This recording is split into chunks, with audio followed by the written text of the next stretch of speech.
정성훈 위임 목사님의 새 언약 위에 세워진 가정이라는 제목의 말씀. 히브리서 8장 6절에서 13절까지의 말씀. 그러나 이제 그는 더 아름다운 직분을 얻으셨으니 그는 더 좋은 약속으로 세우신 더 좋은 언약의 중보자시라. 저 첫 언약이 무음하였더라면 둘째 것을 요구할 일이 없었으려니와. 그들의 잘못을 지적하여 말씀하시되 주께서 이르시되 볼지어다 날이 이르리니 내가 이스라엘 집과 유다 집과 더불어 새 언약을 맺으리라. 또 주께서 이르시기를 이 언약은 내가 그들의 열조의 손을 잡고 애굽 땅에서 인도하여 내던 날에 그들과 맺은 언약과 같지 아니하도다. 그들은 내 언약 안에 머물러 있지 아니하므로 내가 그들을 돌보지 아니하였노라. 또 주께서 이르시되 그날 후에 내가 이스라엘 집과 맺을 언약은 이것이니 내 법을 그들의 생각에 두고 그들의 마음에 이것을 기록하리라. 나는 그들에게 하나님이 되고 그들은 내게 백성이 되리라. 또 각각 자기 나라 사람과 각각 자기 형제를 가르쳐 이르기를 주를 알라 하지 아니할 것은 그들이 작은 자로부터 큰 자까지 다 나를 알미라. 내가 그들의 불의를 긍휼히 여기고 그들의 죄를 다시 기억하지 아니하리라 하셨느니라.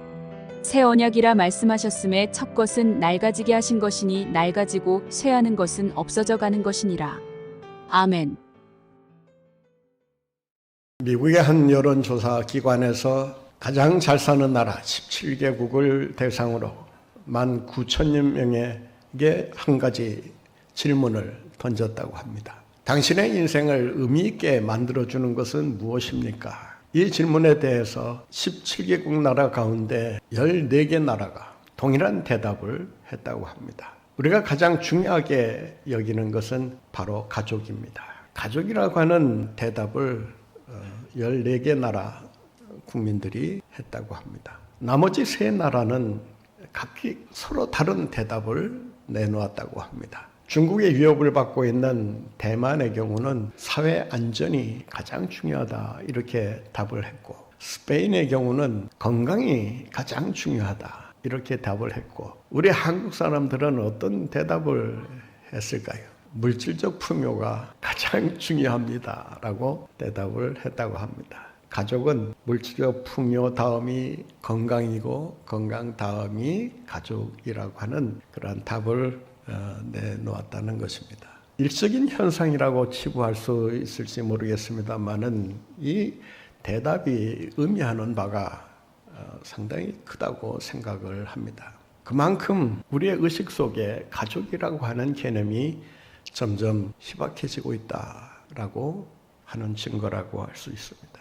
가족의 기능이 약화되고 가족의 연대감이 점점 위협을 받는 그런 시대 속에 우리가 살아가고 있습니다. 저출산 고령화 시대 속에서 가장 타격을 크게 입고 있는 곳이 하나 있다면 바로 가정이라고 할 수 있습니다. 요즘은 저출산 고령화도 문제지만 1인 가구 문제가 또 다른 새로운 사회 문제로 대두하고 있다고 합니다. 우리나라 1인 가구, 나 혼자 산다라고 말하는 1인 가구가 얼마나 된다고 생각을 하십니까? 얼마 전 통계에 따르면 1인 가구 수가 1,000만 명을 넘어선다고 합니다. 우리나라 인구를 비율로 따지면 5명 중에 1명은 1인 가구를 지금 살고 있다. 이렇게 말할 수가 있다는 것입니다. 물론 청년들이 취업이나 학업에 대한 이런 문제들로 인해서 1인 가구를 선호하는 경향이 급증하고 있는 것은 사실입니다만은 이로 인해서 가정의 그런 유대감은 물론이거니와 또 가족이 지니고 있는 이러한 기능들에 심대한 타격을 입히고 있다라고 할 수 있습니다. 뿐만 아니라 오늘날 현대 문명의 이기를 그 어느 시대보다 활발히 누리고 있는 오늘의 시대 속에서 개인주의가 팽배해지면서 서로가 서로를 믿지 못하는, 신뢰하지 못하는, 그래서 서로를 배려하지도 못하는 이런 개인주의적인 성향이 높아져 가고 있다고 합니다. 이를 가리켜서 개인 시대다 이런 말을 합니다. 핵가족 시대를 넘어서서 이제는 핵 개인 시대가 지금 되어가고 있다라고 하는 것입니다. 영국의 경제학자 노리스 허처슨 그 고립의 시대라는 책에 보면 현대인들은 점점 더 고립감과 외로움을 심하게 느끼고 있다. 그 이유 가운데 하나는 이 핸드폰이 문제가 되고 있다라고 하는 것입니다. 핸드폰에 매몰되어 살아가다 보니까 서로에 대한 대화를 하지 않은 채 외롭게 살아가고 있는 그러한 현상이 나타나고 있다라고 하는 것입니다. 제가 얼마 전에 식사를 하던 중에 좀 이상하다 싶을 정도로 대화를 하지 않는 이 두 부부를 옆에 두고 제가 식사를 하게 됐습니다. 처음 이 두 부부가 자리에 앉자마자 뭘 먹을래? 뭐 이런 식으로 대화를 꺼내는 게 그게 정상 아니겠습니까? 근데 앉자마자 벌써 얘기가 됐다는 듯이 그냥 서로 각자 주머니에서 핸드폰을 꺼내더니 아내 되는 분도 열심히 핸드폰 들여다보면서 뭘 찾고 있고 또 남편 되는 분도 고개를 푹 숙이고 핸드폰을 열심히 만지면서 뭔가를 찾고 있더라고요. 궁금해지지 않겠습니까? 언제 대화를 시작할까? 그래서 밥을 먹으면서 있는 질로 그 두 분의 그 행동을 제가 유심히 살펴본 거 아니겠습니까? 근데 놀라운 것은요, 식사를 하고 나갈 때까지 한마디 대화를 하지 않고 오로지 그냥 핸드폰을 한 손에 들고 한 손으로는 밥을 먹고 그러다가 그냥 벌써 다 먹은 것을 이렇게 보고 확인한 다음에 남자가 툭 나가더니 돈을 내고 나가더라고요. 돈을 내고 나가는 그 순간까지 한마디 대화가 없어요. 그래서 생각하기를 참 부부가 맞나. 여러분은 어떻게 생각하십니까? 참 부부가 맞습니까? 제가 오늘 새로운 사실을 하나 깨달았습니다. 이게 대화를 안 하고 서로 핸드폰만 바라보면 이건 부부가 맞구나. 참 기막힌 현실을 우리가 지금 눈앞에서 보고 있다라고 할 수 있습니다. 이런 문제도 가정을 위협하는 그런 심각한 그런 문제가 되기도 합니다만은 이보다 더 심각한 문제는 가정이라고는 말할 수 없는 그런 비정상적인 가정들이 가정이라고 하는 이름으로 행세를 하면서 점점 그 힘을 확장시켜가고 있다라고 하는 것입니다. 2023년에 여러분 어떤 일이 일어났는지 아십니까? 동성 부부가 같은 성을 가졌단 말이에요. 최초로 아기를 출산했다고 하는 이런 보도가 나간 적이 있습니다. 그러니까 아이를 출산했으니 그 동성은 여성들이겠죠. 좀 유식하게 표현하면 레즈비언이라고 하는 그런 동성애자들인데 어떻게 해서 아기를 가졌는지는 모르지만은 애를 출산했다는 것입니다. 그래서 한 잡지사 기자가 단도직입적으로 그 사람에게 질문을 했다고 합니다. 당신에게 있어서 가족이란 어떤 의미가 있습니까? 가족이란 무엇입니까? 이런 질문을 던지자 조금도 당황한 그런 표정을 짓지 않고 담담하게 이렇게 대답을 하더랍니다. 혈연이란 그렇게 중요하지 않습니다. 서로 사랑하고 내가 가족이라고 생각하면 가족입니다. 여러분 한번 생각해 보세요. 가족 형태가 어떠하든 내가 가족이라고 생각하면 가족이라고 할 수 있겠습니까?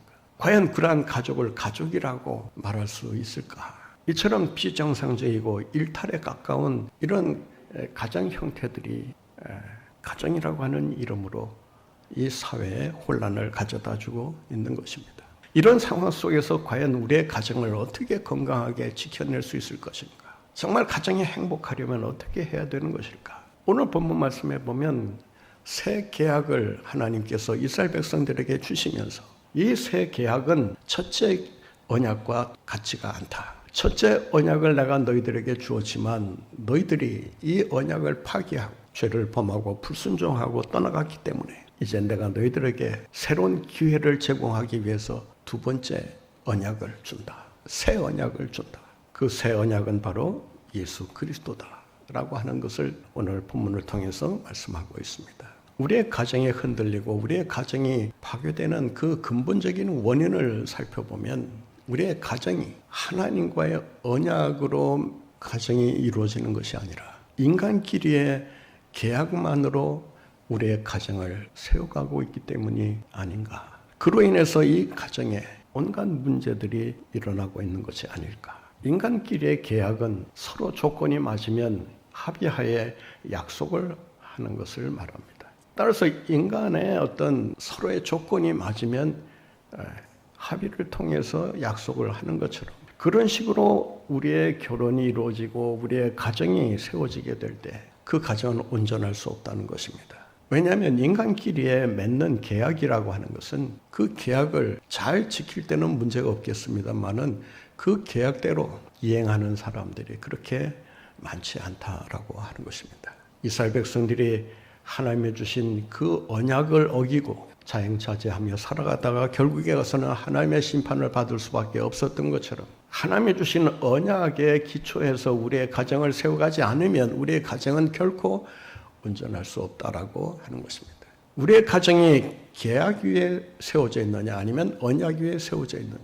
여러분의 가정은 무엇을 기초로 해서 세워져 가고 있습니까? 인간끼리 맺는 계약 가지고는 우리의 가정이 결코 행복할 수 없다는 사실을 잊지 말아야 합니다. 인간은 죄성을 갖고 있고 이기적인 욕망의 존재이기 때문에 본능대로 행동하다 보면 우리 가정을 행복보다는 불행으로 이끌기가 쉬워진다라고 하는 것입니다. 우리의 가정이 흔들리지 않으려면 견고한 기초 위에 세워지려면 바로 언약이라고 하는 하나님이 우리와 맺어주시는 그 언약을 기초로 해서 가정이 세워져야 한다는 것입니다.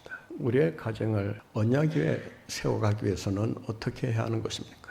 언약의 원리가 무엇인가를 알아야 합니다. 언약의 원리는 그 핵심을 찾아보면 하나님의 은혜임을 알 수가 있습니다.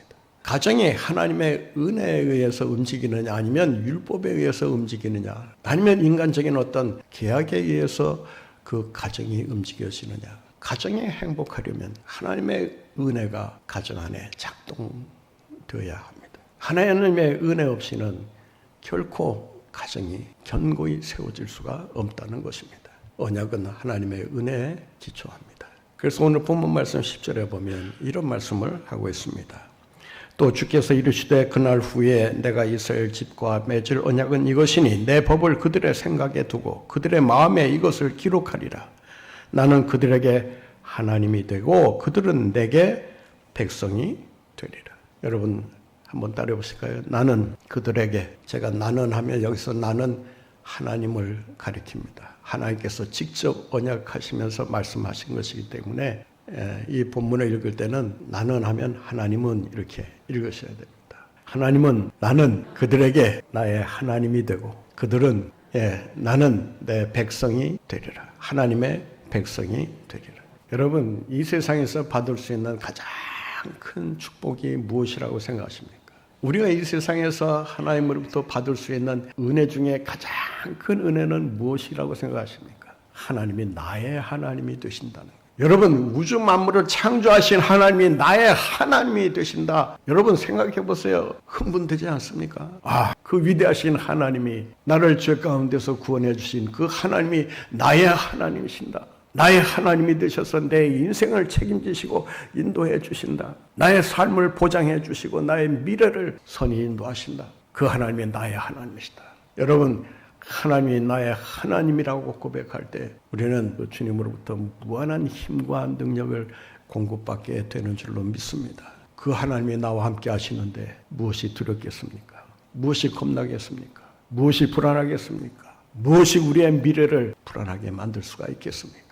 미래도 하나님의 손에 있다면 여러분의 미래는 안전할 줄로 믿습니다. 여러분의 인생이 하나님의 손에 달려 있다면 여러분의 인생 또한 하나님의 축복 가운데 거하게 되는 줄로 믿습니다. 하나님이 나의 하나님이 되고 나는 하나님의 백성이 되리라. 여러분 이 언약을 하나님이 어떤 조건을 보고 주신 것입니까? 우리에게 무슨 하나님의 백성이 될 만한 자격이 있다고 보셔서 그래 내 백성이 되라. 그래서 우리에게 나의 백성이 되리라고 약속하신 것입니까?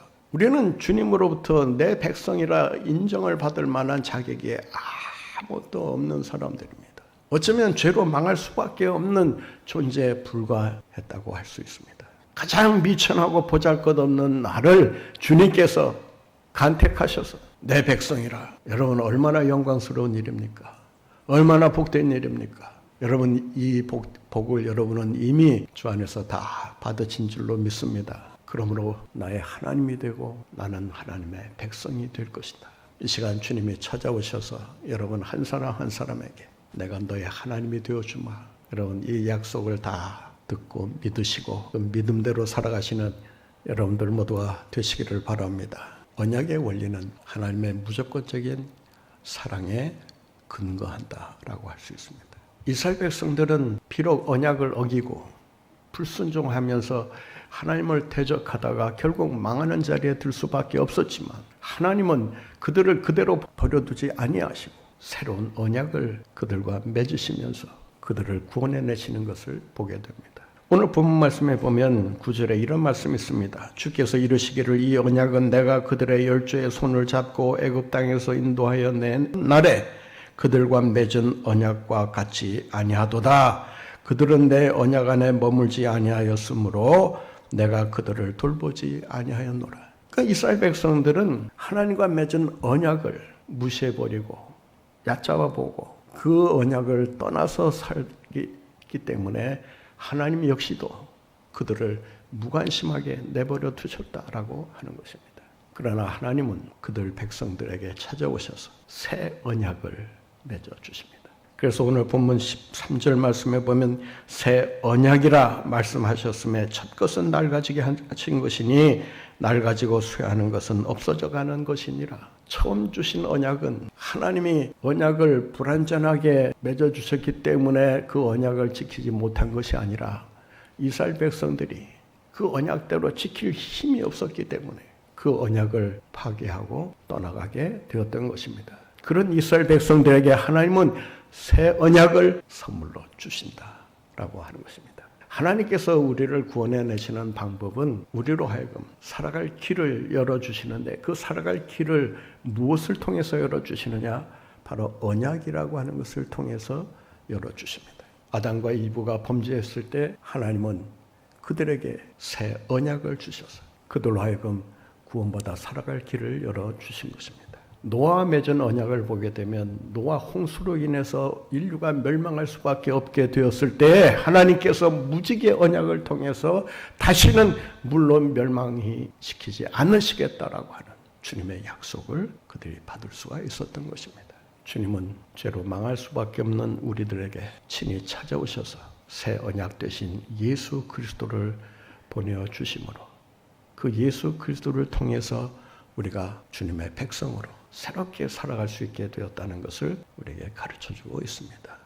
사랑하는 성도 여러분, 주님의 사랑은 이 언약을 통해서 증거되고 있다라고 할 수 있습니다. 본 말씀 12절을 한번 보겠습니다. 내가 그들의 불의를 긍휼히 여기고 그들의 죄를 다시 기억하지 아니하리라 하셨느니라. 여러분, 이 말씀에는 좀 크게 아멘 해도 손해 날 것이 없어요. 너희들의 죄를 기억지 아니하리라. 너희들의 불의를 내가 긍휼히 여겨주시겠다. 여러분, 주님의 무한하신 사랑, 무조건적인 그 사랑으로 인해서 우리가 다시금 구원함을 얻게 되었다는 이 사실을 기억하시고 하나님의 사랑이 우리 가정 안에 강물처럼 흘러가도록 이 사랑을 실천하며 죄의 용서의 이 축복을 마음껏 누리며 살아가시는 여러분들 모두가 되시기를 바랍니다. 우리의 가정이 행복하려면 우리의 가정의 주인이 잘 세워져야 합니다. 우리 가정의 주인이 누구인가? 오늘 6절 말씀에 보면 예수 그리스도가 어떤 분이신가? 예수 그리스도가 우리의 가정의 주인이 되실 때 우리 가정에 얼마나 축복받을 수 있는가를 우리에게 가르쳐주고 있습니다. 본 말씀 6절을 한번 보겠습니다. 그러나 이제 그는 더 아름다운 직분을 얻으셨으니 그는 더 좋은 약속으로 세우신 더 좋은 언약의 중보자시다. 여러분, 인간은 싸움이 일어났을 때 그 싸움을 중보할 수 있는 힘이 현저히 부족합니다.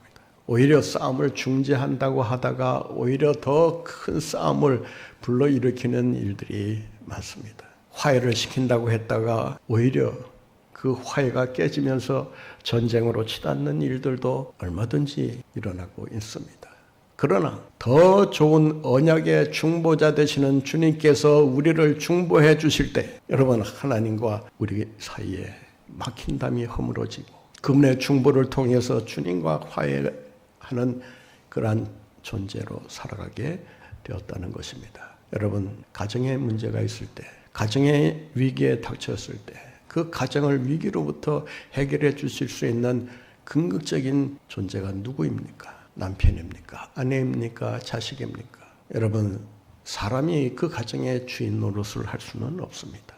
왜냐하면 인간은 연약한 존재이요 죄성을 갖고 있는 불완전한 존재에 불과하기 때문에 인간이 주인 노릇하는 한 그 가정은 온전할 수가 없습니다. 어쩌면 갈등과 불화와 반목이 계속 이어질 수밖에 없을 것입니다. 그러나 더 좋은 언약의 중보자 되시는 주님께서 하나님과 우리를 화해시켜 주시고 하나님의 자녀로서 하나님의 축복을 받고 살도록 해주신다면 우리는 그 안에서 진정한 행복을 맛보며 누리며 살아가게 될 줄로 믿습니다. 여러분의 가정의 주인이 예수 그리스도임을 기억하시고 새 언약 되시는 예수 그리스도를 기초로 해서 여러분의 가정을 든든히 세워가시는 가운데 하나님이 주시는 놀라운 은혜와 축복을 받아 누리며 복되게 살아가시는 여러분들 모두가 되시기를 바랍니다.